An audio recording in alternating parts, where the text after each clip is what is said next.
सतगुरु मौला रहमो करम की बरसात दोनों जहां में, सभी त्रिलोकियों में निरंतर करते रहते हैं। पर भाग्यशाली होते हैं जिनको उनका रहमो करम बरसता हुआ नजर आता है। जो रहमो करम को देखते हैं, महसूस करते हैं, उन्हें ही परमानंद की प्राप्ति होती है। बातें करना, दिखावा करना सब फजूल है जब तक मालिक का परमानंद नहीं मिलता। क्या निशानी होती है? कुछ एक निशानियां उन साधकों में नजर आने लगती हैं जो मालिक से बेइंतहा मोहब्बत करते हैं। कभी किसी भी बात पे वो अहंकार नहीं करते, उनके अंदर खुद ही नहीं होती।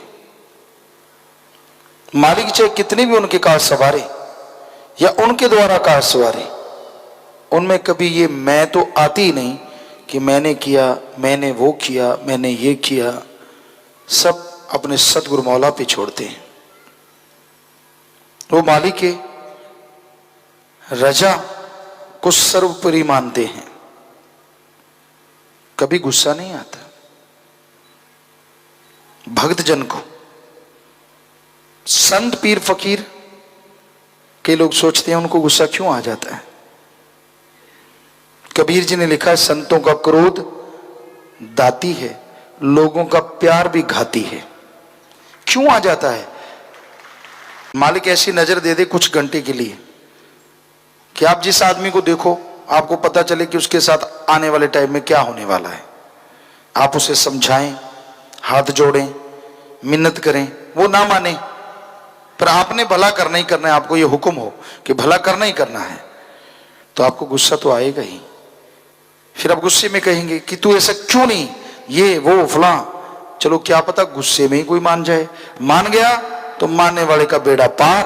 फकीर को थोड़ा यही कह देंगे ये तो गुस्सैल है, क्या फर्क पड़ता है। इसलिए संतों को गुस्सा आता है। कभी कभार किसी बुरा काम के लिए नहीं, पर्सनल अपनी सेवा के लिए लड़ते नहीं। वो कोई बात सख्त लफाज, सिख धर्म की पवित्र गुरबाणी ले लो, उसमें लिखा हुआ है गुस्से में ही कहिए, सख्त लफाज कहिए, जो मर्जी आप कह लीजिए कि जो राम नाम नहीं जपते वो गधे हैं, वो जो खाते हैं वो सूअर की तरह खाते हैं गंदगी। अब इससे सख्त लफाज क्या होंगे? बोलते हैं कुत्ते की तरह भौंकते हैं, सोचते हैं सांप की तरह विष घोलते हैं। तो ये सख्त अल्फाज नहीं तो क्या है? तो वो कोई गलत करने के लिए नहीं।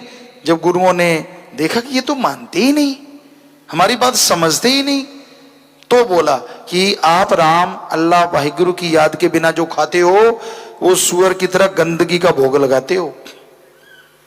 परमात्मा के बिना जो सोचते ही रहते हो, प्लानिंग चलती रहती दिमाग में, वो सांप की तरह विष घोलते हो। मालिक की याद के बिना जो बोलते हो वो कुत्ते की तरह भौंकते रहते हो, काक की तरह कर्कश बोलते हो, तो गधे की तरह बोझा ढोते हो। अब गधे को कौन सा गोल्ड मेडल देता है कोई? बेचारा सारा दिन लगा रहता है। हमने देखा था, क्योंकि वैसे तो नहीं देखा, देखना पड़ता था। स्कूल में जाते थे, वहां पास में जब स्कूल में एंटर होना होता था, पास ही एक कुम्हार भाइयों का घर था, वहां खूब गधे होते थे।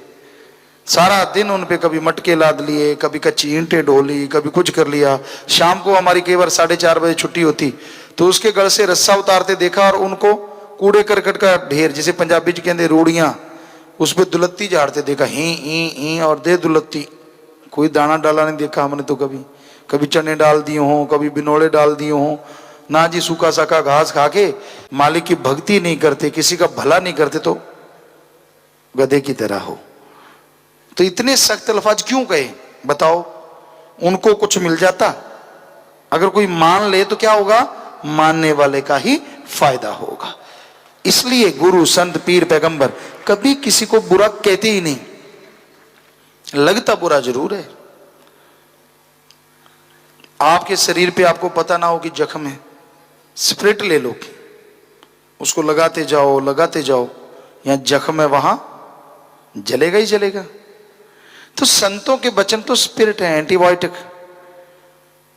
अब अगर आप में कमी है तो लगेगा, नहीं कमी तो नहीं लगेगा, पर लगेगा फिर भी, क्योंकि अच्छे वचन फिर अच्छे लगेंगे। अगर आप में अच्छाई है तो आपको लगेगा यार गुरु संत सही कहते हैं, और अगर आप में कमी है तो आपको नहीं, कोई बात थोड़ी है। जब भी सुनते हैं तवा लगा देते हैं। तवा कह लो, चाहे प्लेट कह लो, चाहे कढ़ा कह लो, चाहे तस्तरी कह लो बहुत बड़ी, लगाना तो नहीं छोड़ेंगे। सवाल पैदा ही नहीं होता, ये कैसे हो सकता है कि हम अपनी ड्यूटी छोड़ दें? आप छोड़ सकते हो, आप अपना रास्ता बदल सकते हो, हमें हमारा खस्म नहीं बदलने देगा जो दोनों जहां का दाता है, जिसने अपना रूप बनाया है। हम में तो कोई ताकत नहीं, हम तो कुछ भी नहीं कर सकते। हमने तो साफ लिखा था जब गुरुगद्दी पे भी सदगुरु मौला ने बिठाया, ना हम कुछ कर सके ना ही हम कुछ जान, जो किया कर रहे करेंगे शास्त्र नाम जी, भयो संत ही संत। शांत हो जाओ, किसी को पता ही ना चले, पर तौबा कर लो अकेले में या अपने गुरु के सामने कि हे मेरे मालिक, हे मेरे पीर, हे मेरे रहमत करवाने वाले दाता, आइंदा से मैं ये गुनाह नहीं करूंगा। तो फिर वैसी बात आपको कभी पीड़ होगी ही नहीं, दर्द होगा ही नहीं। तो ये तो बात है कलयुग के शिष्यों की। गुरु सोच के बोले, और गुरु कहता है पहले तोलो फिर बोलो। वो शिष्यों को कहता है कि आप कभी भी समाज में रहते हो, कुछ भी कहते हो, आप पहले तोलो, उसको तोल लो और फिर बोलो, ताकि आपका कोई गलत असर ना हो। पर आज कलयुग है, आज शिष्य कहते गुरु जी पहले तोलो फिर बोलो, सीधा मत भजन कर देना, देख लो क्या किया जाए। हम तो कहीं बोलते ही नहीं, आप कहते हो हम तो कुछ ही नहीं बोलते, पर क्या करें। साईं मस्ताना जी महाराज भी कहा करते थे कि भाई वो अंदर वाला कहता है बोल, कह, ऐसे कर, हम कौन होते ना करें, फिर हमारी क्या मजाल। तो वो बात है भाई, हमें तो बात कहनी ही पड़ेगी। माइक की क्या ताकत कि हम बोलें और माइक आप तक ना पहुंचाए, सेल डाउन हो जाए तो बात अलग है। पहुंचा रहा है ना हर बात जो हम बोल रहे हैं, वैसे हम तो माइक हैं, बोल तो सतगुरु मौला रहा है, बात आप तक पहुंचेगी। आपको एलर्जी करती है तो मालिक से दुआ करेंगे, आप सुमन करें, एलर्जी बंद हो जाएगी। आपको अच्छी लगती है तो मालिक से दुआ करेंगे, हर बात अच्छी लगने लग जाए, आप इतने अच्छे बन जाओ। हमने तो दुआ ही करनी है, कोई बद्दुआ नहीं देनी।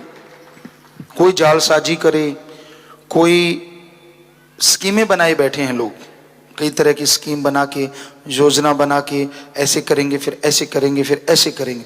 वो कसम पहले ही बता देता है कि ये लोग ऐसा कर रहे हैं, पर क्या करें, नाम लेके तो नहीं ना किसी को कुछ कह सकते, शरेआम आपके सामने कह ही रहे हैं। तो ऐसा घोर कलयुग आ गया है, भयानक समय।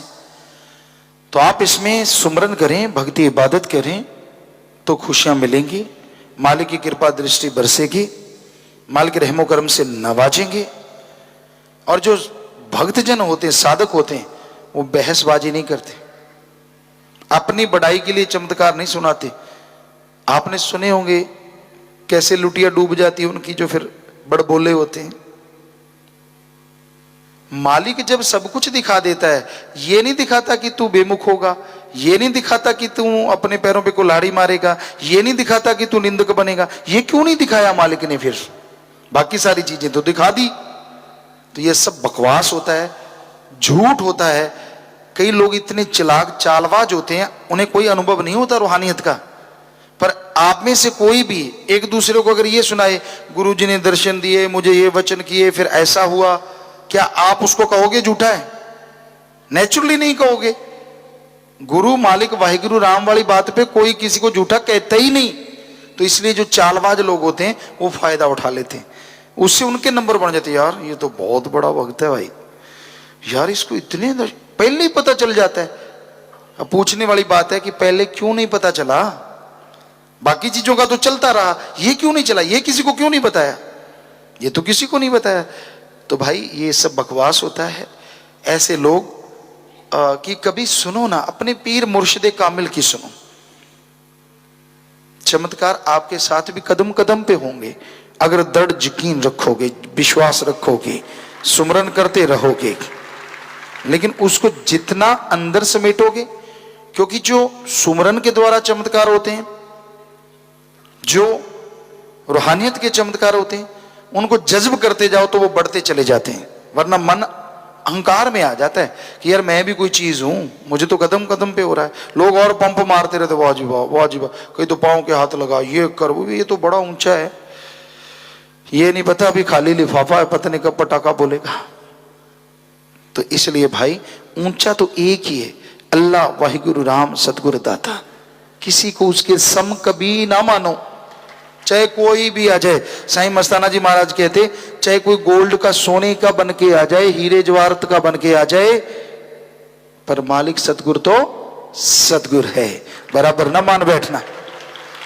बराबर तो क्या, आपको क्या पता कौन पहुंचा हुआ है, कोई पता नहीं चलता। पहुंची हुई की निशानियां आपको बता दी। शांत स्वभाव है, गुस्सा नहीं आता, और मालिक का नाम जपता है। कोई पूछे कि भाई क्या नजारे आते हैं, तो उसका यही कथन होता है, सुमरन कर भाई, मुझे आए तुझे भी आएंगे, मेरा गुरु वो तेरा भी वो मुझे दिखाता है तुझे भी दिखाएगा।